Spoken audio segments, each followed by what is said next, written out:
really fascinating collection of work. There's books. There's, I guess you could say, a leading light in neon design. Fair? It had to happen. Somebody was going to say it. It may as well be me. I'll take the blame. Hopefully he'll be done here in just a moment and come up and illuminate us to all the secrets of neon design. Kate, come on up.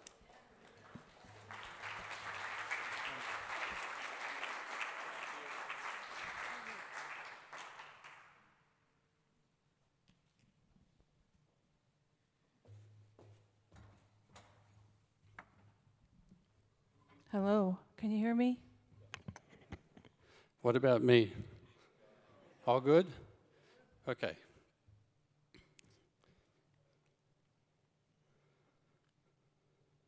What's the video? Oh. Am I supposed to point it in a certain direction?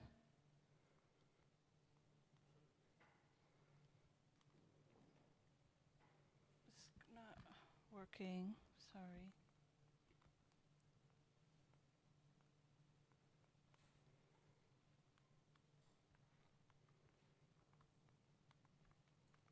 Do we need batteries or?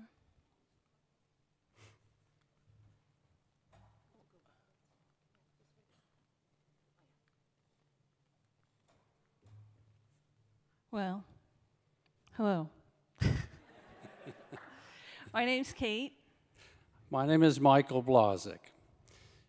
Before the pandemic, Kate led neon walking tours of downtown Portland 6 times a year. The Blazek family hired her for a private neon tour, and this is how we met. That was 2019.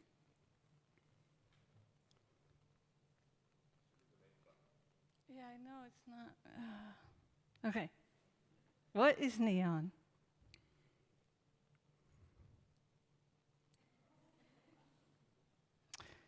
Neon is a gas that was discovered in the 19th century and commercialized in the 20th century. When neon gas is electrified inside a glass tube, it glows with such brightness that large neon letters can be read from miles away. When these luminous tubes were purposed for signs, neon became an explosive phenomenon that spread all over the globe very quickly. Neon was a symbol of hope and called us toward a bright future.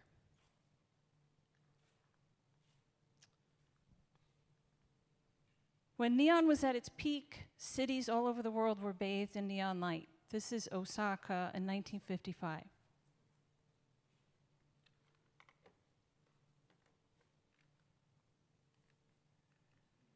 You guys, I don't know what I'm doing. Middle button? Yeah. Do you want me to? This is Havana in the 50s.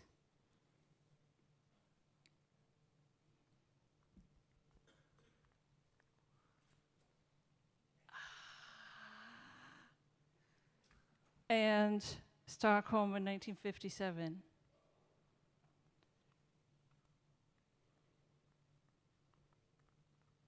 Okay. So we're going to see more signs in a little while, but first I want to tell you about how neon works. American astronomer Carl Sagan, when speaking about the cosmic origins of humanity, famously said, "The cosmos is within us. We are made of star stuff. We are a way for the universe to know itself." Sagan is referring to the atoms present in the human body, which originated from exploding stars at the dawn of our universe.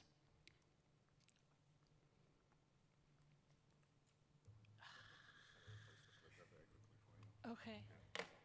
Thank you.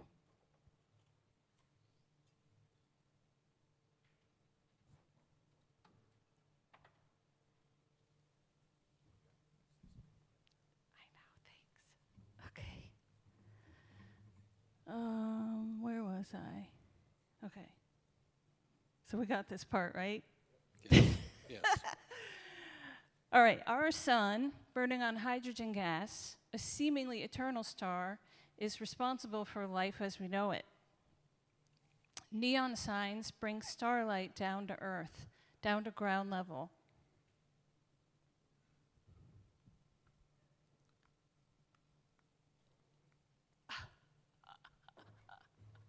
I swear I'm just doing this normally. Neon gas is abundant in space. It is the fifth most abundant element in the universe, for example, in this nebula. Neon gas is rare on Earth, but available. The sole source of neon for use in signage is as an extraction from liquefied air.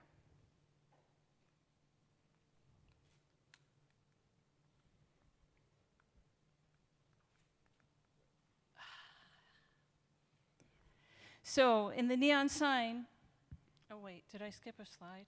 Sorry.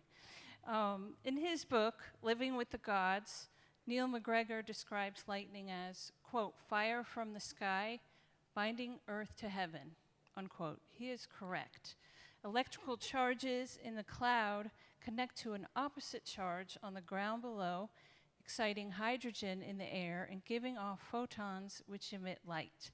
One of neon's nicknames is lightning in a bottle because it does the same thing.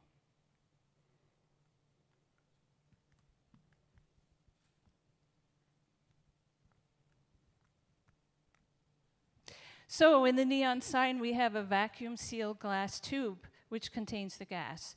There's a positive charge on one end and a negative charge on the other. The gas's molecules are excited by the charges and move at thousands of miles per second. When the molecules collide,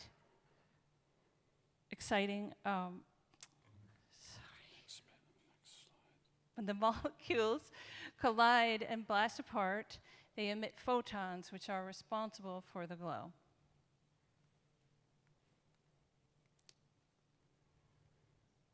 Should we just use the mouse? Sure. Bending fire. Perhaps this 1944 Nancy comic strip illustrates the general feeling of fascination and mystery around neon sign making at the time. Neon signs are made essentially the same way today as they were in the 1920s.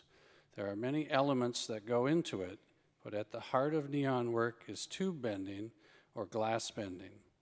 The glass bender takes a stiff tube of glass, heats it over a gas flame to a plastic state, which can be manipulated into text and shapes. When the tube is soft, it must be moved constantly to defy gravity. If the tube is contorted in the process, the glass bender puffs into the tube while it's still soft to return it to its uniform thickness. The bender then lays the warm glass on the paper pattern, matching it to the lines of the design. In 1898, neon was discovered by Scottish chemist Sir William Ramsay, who won the Nobel Prize in Chemistry for this discovery. Now, I have to issue a correction. The summary text for our talk here at ATypI places the first commercial neon sign in Paris to 1912. But this long-standing mythology was recently debunked.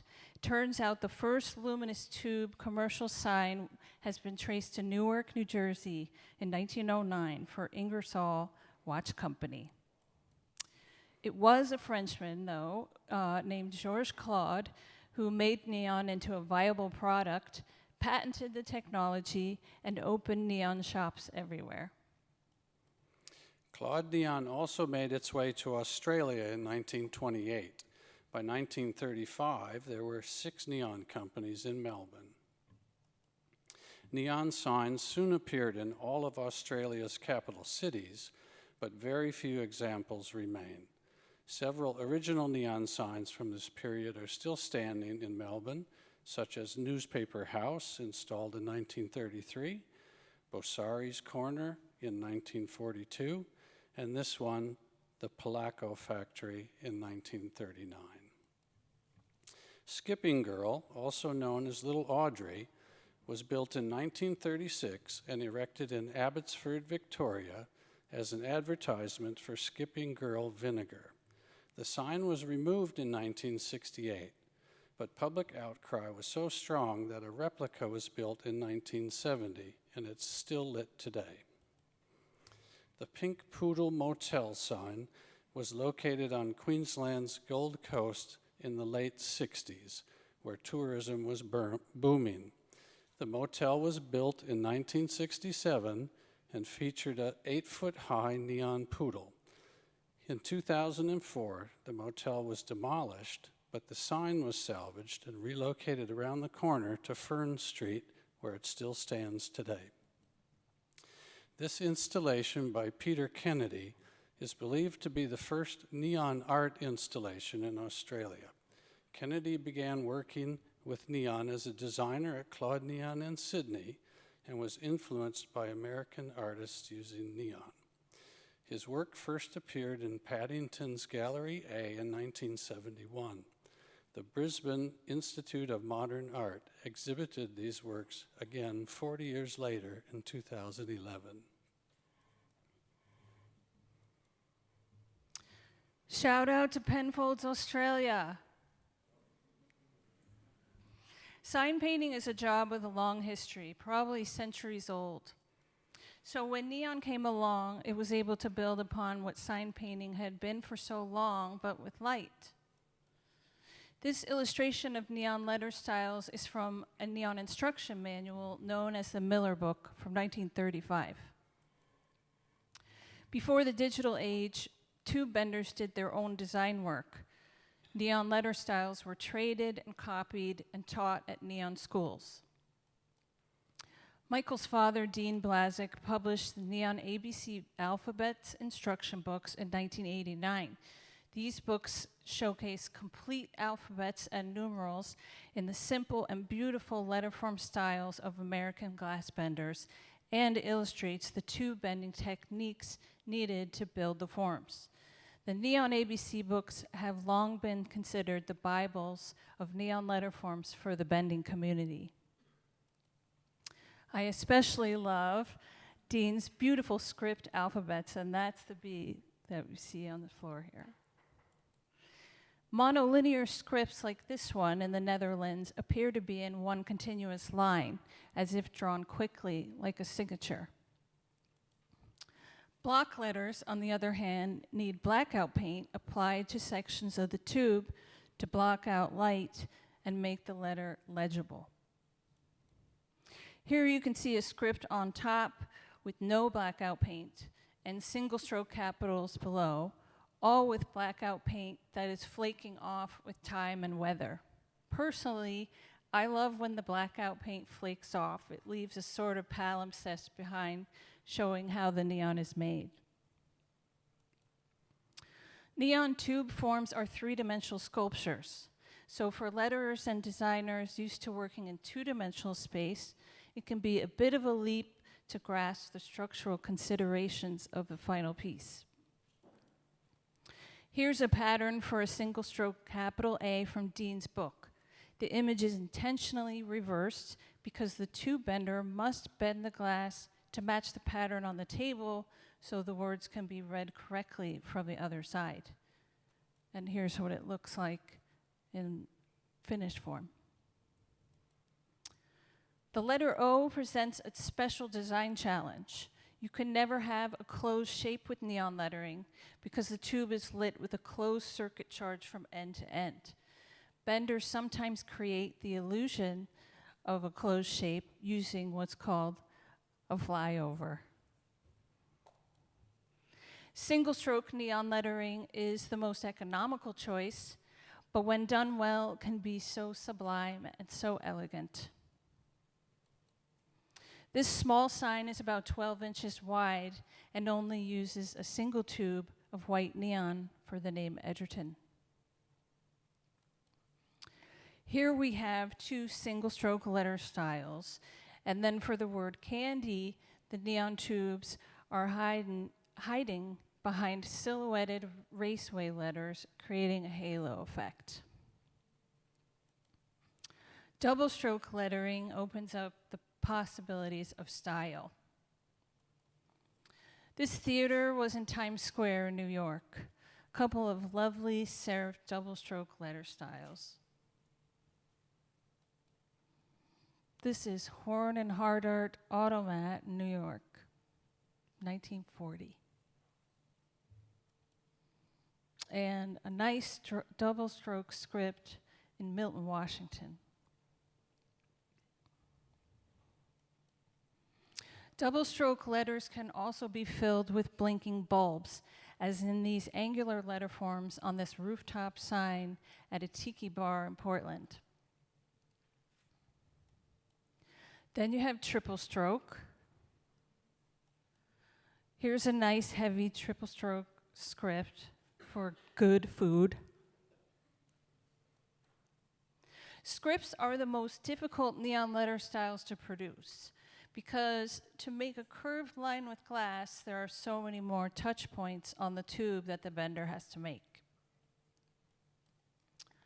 We've got 4 and 5 stroke here. And 8 to 10 stroke here, and it goes on where giant letter forms were built up with tightly packed neon tubes. Surviving neons reveal the layers of history unique to each locale. This is Paris in the 50s. A theater in Tehran in 1958. Hong Kong.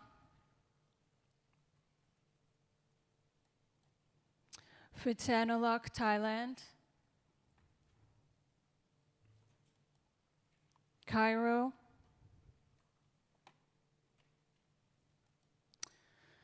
This is Kino Millennium in Poland. Poland has a very rich neon history.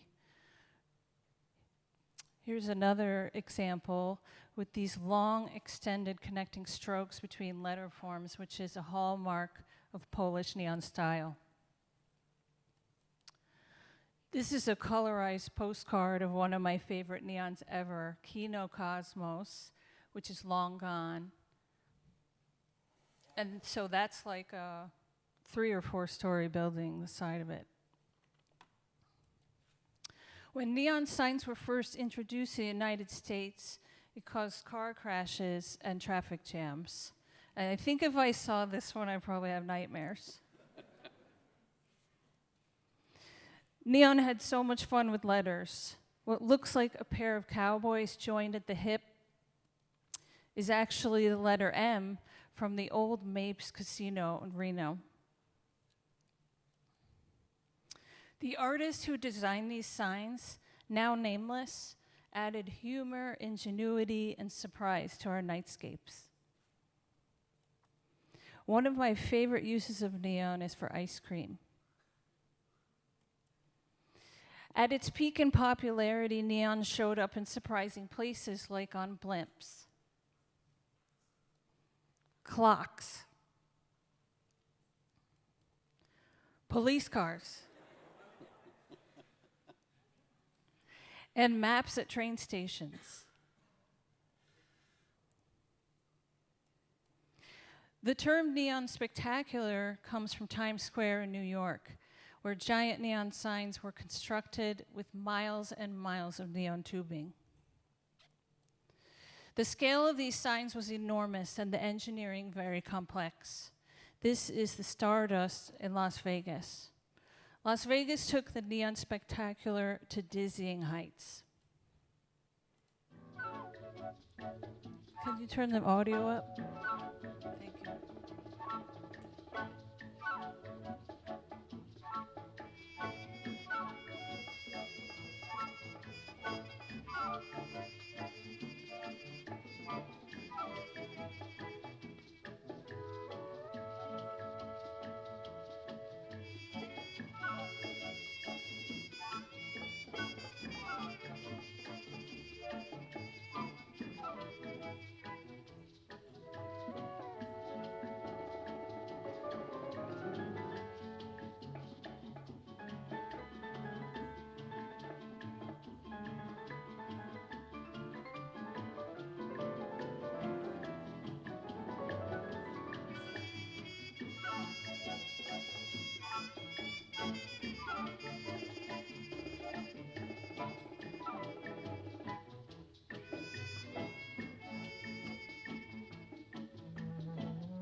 Spectaculars are great, but small, simple signs with good letters have a certain charm all their own.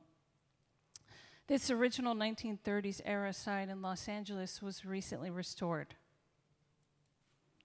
Compared to exterior neons, window signs are quieter, less expensive, and don't require special permits or the hiring of an engineer. These signs are seen up close, so the skill of the tube bender is right there in your face. Why is neon disappearing? By the 1960s, streets had become so cluttered with neon signs that a general distaste grew against neon. It became associated with smut and vice. So the goody two-shoes among us took it upon themselves to do us all a favor by destroying tens of thousands of neon signs. Meanwhile, plastic was on the rise and was much cheaper. So once plastic signs took hold, neon's popularity declined fast. This is similar to what's happening today with LEDs, which we'll talk about in a few minutes. So naturally, neon was scooped up by artists and rebels who gave it a place in the world of fine art. It is this shifting of neon's relevance and its beautiful simplicity which has ensured its survival so far. There are now museums all over the world dedicated to saving and restoring neon. Michael, what's the Australian Neon Museum? Well, because there are neon museums all over the world, I'm thinking, why shouldn't there be one in Australia? Because so many neon signs have been neglected or destroyed here, I've made a concerted effort to save as many of the existing signs as I can. I've saved several neon signs that have come down, and also identified neon signs in the public domain that need saving. Last year I retired and sold the building where I had exhibited so many of these signs. Since then, I've been trying to gather sponsors for a museum here in Australia. We're also seeking a space to exhibit the signs. In future, we plan to add more signs to the collection, signs that are under threat, and as we rescue them from demolition. So for typographic neon, the emphasis is on movement of line, but this line is not endless. The tubes are manufactured at 4-foot lengths, and the diameter of these tubes, which if you're doing a single stroke design would be your stroke weight, is also limited from 8 millimeter to 20 millimeter. Requirements in air pressure and voltage drive choices in scale and design. Neon also has a limited color palette. For example, there's no brown. Location also has a major impact on design, with exterior signs needing to be weatherproof and interior signs needing to be tamper-proof. Other factors that influence sign design are the structure of the building, visibility, and customer budget. Other important visual elements include connecting wires and locating where the large transformers should go. Designers wanting to work with neon should visit a local neon shop, if there is still one in your town, and ask to watch how the signs are made. Familiarize yourself with the materials used in mounting neon to walls, sign boxes, and acrylic boxes. In the neon workshop, there are a few new developments. For example, we now have lightweight electronic transformers and a few new glass colors. But for the tube bender, the process is the same as it was 100 years ago.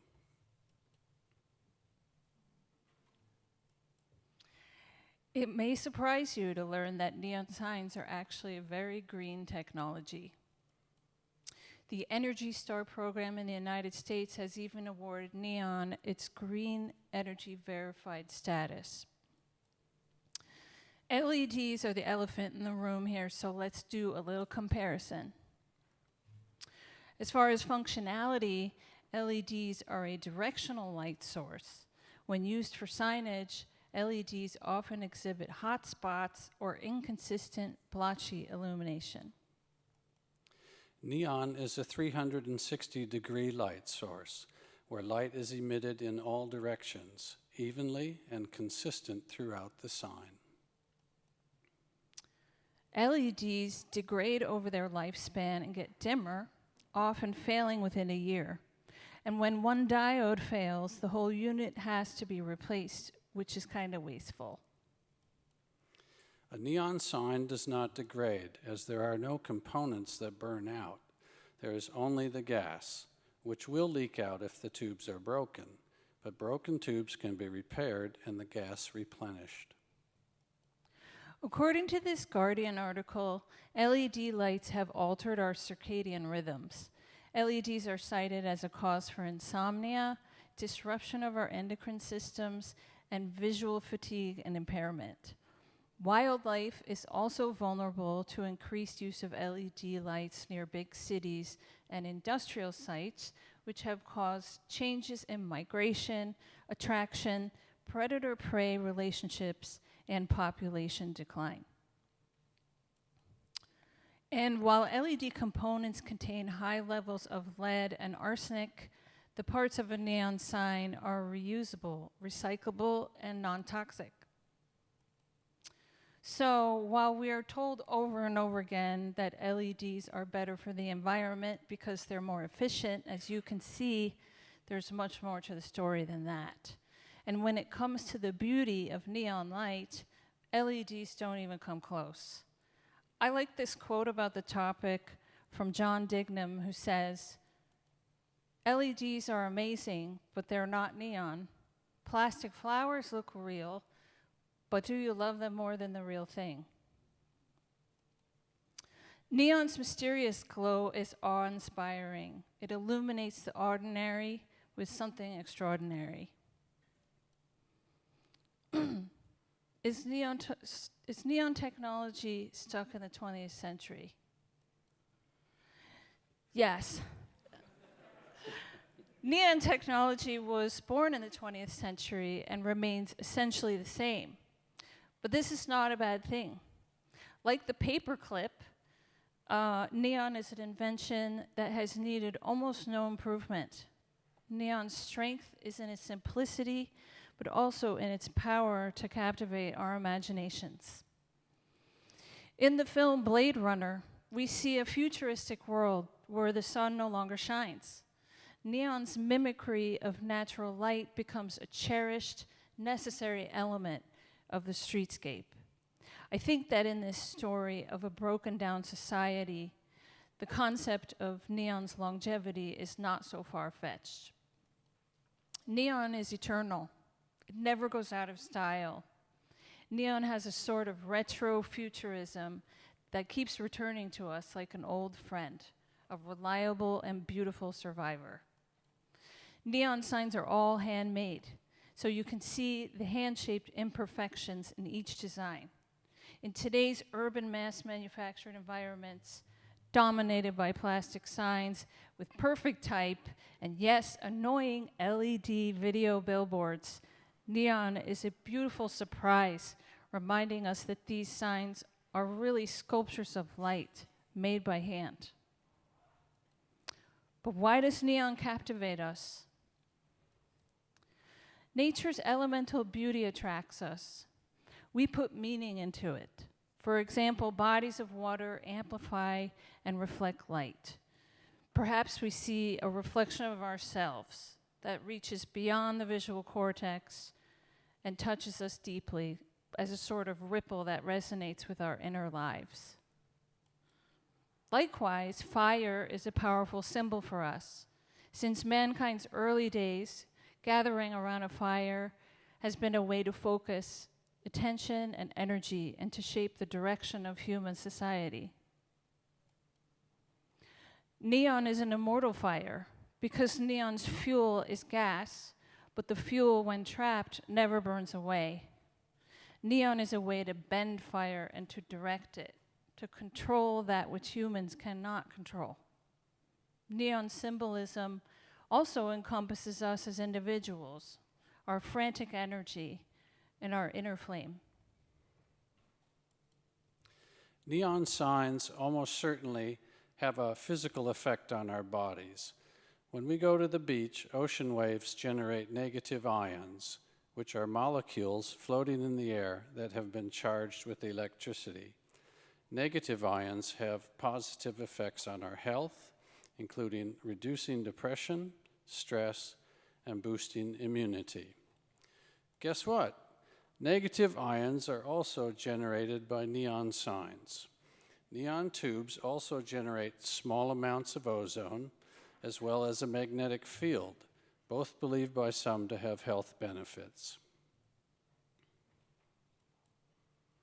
Neon is essentially magic in a glass tube. The illumination is made up of thousands of collisions of electrons that are traveling faster than the eye can see, but somehow the brain is aware of this process, and it is beautiful and primal and benevolent. So like watching a sunset, neon signs are good for us, even if we don't really know why. And like a sunset, neon is a cosmic experience. Neon reminds us of who we are and holds us, if briefly, in a state of wonder. Thank you.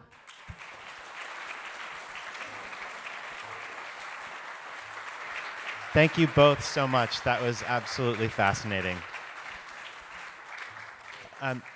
We have run over a little bit, and we're getting into lunchtime. However, I'm sure that they'd be welcome to answer your questions. If you want to come find them right down in front of the stage. Also, note that we dropped these on the tables. You can scan the QR code if you want to sign up for the Neon Walking Tour tomorrow night. And please enjoy your lunch break. We'll be back here. If you could come back in right before 3 so we can get promptly started on the next session. If I could just say, if you want to come on the Neon Walking Tour tomorrow, the weather forecast is not ideal.